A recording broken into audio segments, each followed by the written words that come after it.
तो मित्रों फाइनली अपन ने सोयाबीन को जलाकर राख कर दिया है। ये देखो हालत हो गई बेचारे की। बोल 5-6 दिन खेत में था वरना आपको झटका वटका लग सकता है। भाई साहब अगर आपके मक्के में कुछ इस टाइप से बैगनी कलर दिख रहा है पत्तियों में, ऊपर की पत्ती नीचे,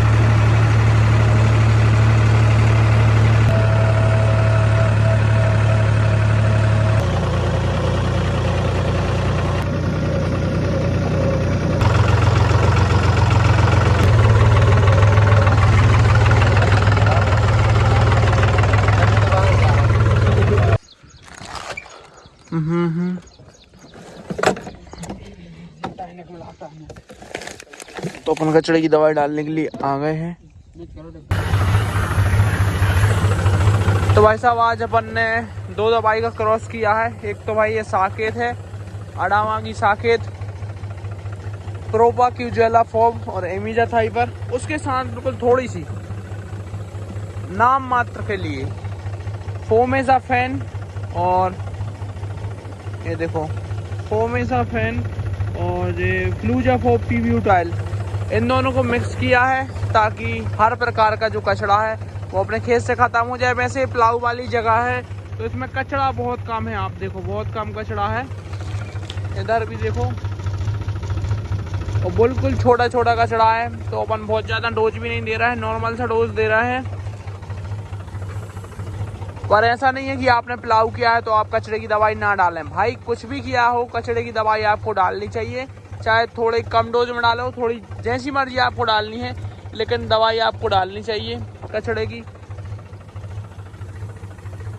बस what's up, I hope you guys are all the way fine. तो आज अपन स्प्रे कर रहे हैं सोयाबीन की वैरायटी है 2172 और आज लगभग 14 दिन की हो गई है और उसकी कुछ ऐसी कंडीशन है। 2172 का जो लीफ साइज होता है ये काफ़ी बढ़िया होता है। इसमें भाई साहब वाइट फ्लाई भी है, तो अपन वाइट फ्लाई के लिए भी दवाई डाल रहे हैं। तो 14 दिन में कुछ इतनी ग्रोथ है सोयाबीन की। अब थोड़ी 1-2 दिन के लिए ग्रोथ रुक जाएगी क्योंकि अपन ने कचड़े की दवाई डाल, बिल्कुल भी ग्रोथ नहीं होगी। और यहाँ तक कि थोड़े बहुत पत्ते भी जल सकते हैं क्योंकि जो साकेत है वो थोड़े पत्ते जला देती है, लेकिन कचड़े को बढ़िया तरीके से ख़त्म कर देती है। सोयाबीन के पत्ते वत्ते जलने से कोई दिक्कत नहीं होती, थोड़े बहुत जल भी जाएँ तो रिकवरी हो जाती है। तो 1-2 दिन क्या, वो तो लगभग 4-5 दिन बिल्कुल भी ग्रोथ नहीं होगी, उसके बाद बढ़िया चलेगा सोयाबीन।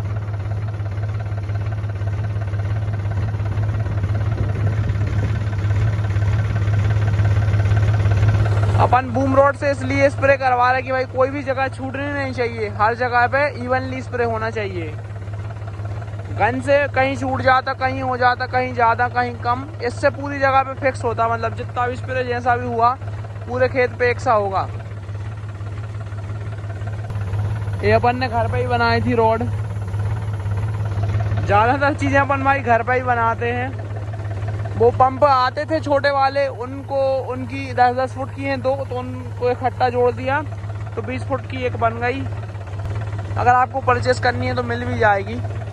हर्बिसाइड हो सके तो भाई इसी से डालो क्योंकि इसी से पर्याप्त पानी ज़मीन में चला जाता है और अच्छे तरीके से कंट्रोल मिलता है। गन से डालने में उतना अच्छा कंट्रोल नहीं मिलता और बहुत ज़्यादा कम टाइम लगता है, मिनटों में स्प्रे हो जाता है, मिनटों में। ये देखो बीच में जॉइंट है ना इधर, तो 2 10-10 फुट की रोडों को अपन ने जोड़ लिया है तो टोटल 20 फुट की रोड हो गई है, एक पाइप जितनी लंबी है। तो कल बारिश होने के चक्कर में अपन पूरा स्प्रे कर नहीं पाए थे, लेकिन अपन ने सुबह से एक टंकी कर दिया है, बस ये आखिरी टंकी, इसके बाद अपना सोयाबीन का काम खत्म, यानी कि स्प्रे का हर्बिसाइड एप्लीकेशन का काम खत्म। पूरे में हर्बिसाइड एप्लीकेशन हो चुका है। मक्के के खेत भी आप देख सकते हो ऐसे डले हुए हैं, झरे हुए, मतलब कुछ नहीं है इसमें।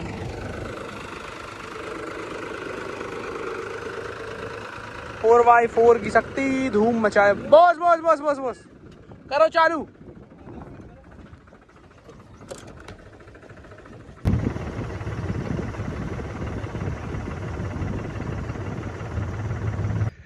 तो मक्के की जो हर्बिसाइड के रिजल्ट हैं वो आ गए हैं। वैसे अपने इन खेतों में ज़्यादा कचड़ा होता नहीं है और अब यहाँ पे कचरा जितना थोड़ा बहुत था, मूंग वगैरह थी और जो छोटा मोटा कचरा था वो भी ख़त्म हो गया है। बिल्कुल साफ़ खेत पड़े हैं। और अब अपन ने इसमें खाद भी रखवा दिया है, तो जो इसमें आपको थोड़ा पीलापन दिख रहा होगा वो भी 1-2 दिन में ख़त्म हो जाएगा। यूरिया अपना पूरा काम 3 दिन में कर देता है। तो 3 दिन बाद मैं आपको इस खेत को दिखाऊंगा। तो इस खेत की कंडीशन कुछ अलग ही होगी। और वो वहाँ पे देखो टेक्नोलॉजी है चल रही है। ट्रैक्टर मतलब टंकी के ऊपर बैठ के दवाई डालने का प्रोग्राम चल रहा है। थोड़ी सी दवाई बच गई तो अपन मेड़ों पर डलवा रहे हैं। वो देखो भाई साहब स्प्रे का काम हो गया है ख़त्म। अब डाल रहे हैं अपन खाद। तो अभी तक अपन मक्के में बस यूरिया दे रहे थे। अब 1 बोरी यूरिया में 10 किलो पोटास मिला कर दे रहे हैं, ताकि जो मक्के में लॉजिंग की समस्या आती है वो ना आए। जो इसका जो टांडा होता है, मतलब जो तना होता है, स्ट्रैम होता है, उसको मोटे करने का काम करेगी पोटास।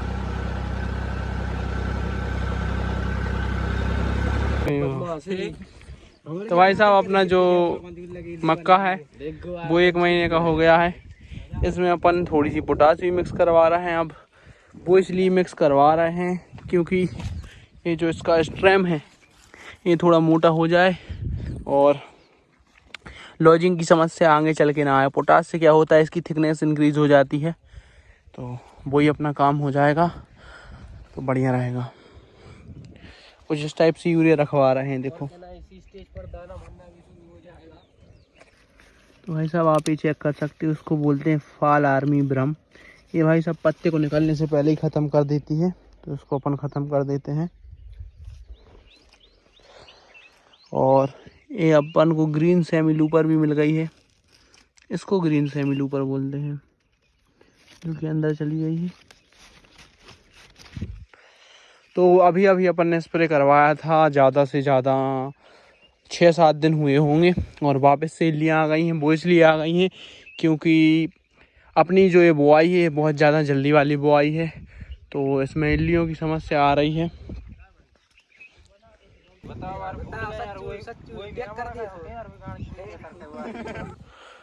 तो इवनिंग हाफ स्टार्ट हो गया और अपन ने वापस से यूरिया डालना स्टार्ट कर दिया है। देखो कुछ इस टाइप से यूरिया रखवा रहे हैं।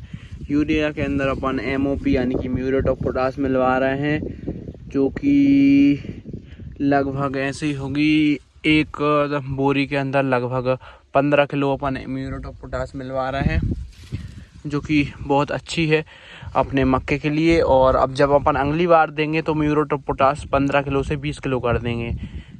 1 बोरी में 20 किलो मिलवाएंगे और 1 बोरी 1 एकड़ से ज़्यादा में डालेंगे। अभी अपन 1 एकड़ में डाल रहे हैं। मक्के की कंडीशन बहुत ही जोरदार है, देख के दिल खुश हो रहा है। तो मित्रों फाइनली अपन ने सोयाबीन को जलाकर राख कर दिया है। ये देखो मैं स्प्रे कर रहा था, एडवांस में ही भाई बोल रहा था कि भाई अपन सोयाबीन को जला देंगे, और अपन ने इसको जला दिया है। ये देखो ऐसी हालत हो गई बेचारे की। बोल रहा है अच्छा सिला दिया तूने मेरे प्यार का। तो भाई साहब सोयाबीन अपना जल गया है और मुझे इस बात की खुशी है कि अपना सोयाबीन जल गया है। सोयाबीन जल गया है, इट मीन्स अब अपना खेत through out the season neat and clean रहेगा। इसमें कचरा वगैरह नहीं बचेगा। अगर ये बाय एनी चांस नहीं जलता तो अपने खेत में कचरा रहता, अपन को निंदाई करवानी पड़ती, उत्पादन अच्छा नहीं मिलता। तो ऐसी कुछ कंडीशन है, ये रिकवरी हो जाएगी। अभी जो मेरी रिकमेंडेशन है, आप अगर बहुत तेज दवाई डालते हो तो भाई 5-6 दिन खेत मत आओ, वरना आपको झटका वटका लग सकता है। मुझे आदत हो गई है झटके देखने की, इसलिए मैं आ जाता हूँ। कहीं कहीं तो उधर चल के मैं और दिखा रहा हूँ, जहाँ पे मैंने डबल से डलवाई थी उधर तो और धुएँ निकल गए होंगे। भाई साहब जो अपनी दवाई थी वो बहुत लाजवाब थी। ये देखो भाई अभी बस भाई 1 दिन ही हुआ है, मतलब अपन ने वेडनेसडे को डाली थी, वेडनेसडे थर्सडे आज फ्राइडे है। तो ये देखो त्योरैया का काम ख़त्म कर दिया इसने, और सोयाबीन रिकवर हो जाएगा, ऐसी कोई बड़ी भारी बात नहीं है। थोड़ा झटका लगेगा, 4-5 दिन में अभी बिल्कुल ग्रोथ नहीं होगी इसकी, ऐसे ही रहेगा। लेकिन उसके बाद जो सोयाबीन चलेगा वो देखने लायक रहेगा।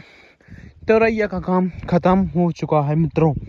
और भाई जो दवाई थी वैसे जब मैंने डाली थी आप लोगों ने देखा होगा, लेकिन आपने उस वीडियो को नहीं देखा है तो उस वीडियो को भी देख लो। अदरवाइज़ मैं बता देता हूँ, दवाई थी रिफ्लेक्स, जो कि फ्यूजीफ्लेक्स जैसी दवाई है। जो टेक्निकल होता है उसमें होता है फोमेसाफेन और फ्लूजाफोप-पी-ब्यूटाइल, तो ये उसका टेक्निकल होता है। और कुछ इस प्रकार से उसने पत्ते जला दिए हैं, बोखना बोखनी बिछ गई है नीचे ज़मीन में, ये देखो। और अपन ने गन से स्प्रे नहीं किया था, अपन ने लंबी वाली 20 फीट की रॉड से स्प्रे किया था, जिससे कचड़े का अंश भी ना बचे। और भाई जो कॉर्नर पे है जहाँ पे दवाई डबल हो गई है वहाँ पे तो थोड़ी दिक्कत हुई है, लेकिन बाकी अपना जो खेत है वो बढ़िया है, बहुत ही बढ़िया रिजल्ट आए हैं दवाई के।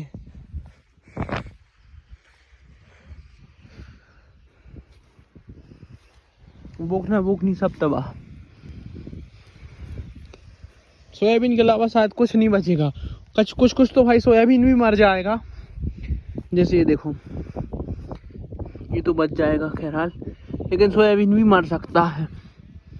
तो let me tell you the difference between normal plantation and bed plantation. तो बेड प्लांटेशन का आप पौधा देख पा रहे हो कितना हरा है, कितना बढ़िया है, और आगे तक आप देख पा रहे हो कि कितना हरा है।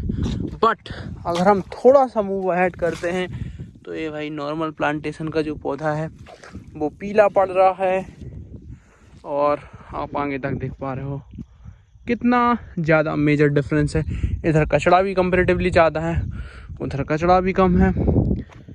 तो अगर अपन ने यहाँ पर बेड प्लांटेशन पूरे खेत में की होती तो डेफिनेटली हम यहाँ से 30-40 क्विंटल और ज़्यादा मक्का ले जा पाते, डेफिनेटली 100%। और भाई साहब, अगर आपके मक्के में कुछ इस टाइप से बैगनी कलर दिख रहा है पत्तियों में, ऊपर की पत्ती नीचे की पत्ती, जहाँ की भी पत्ती में बैगनी कलर दिख रहा है, तो आप भाई जल निकास की व्यवस्था करें।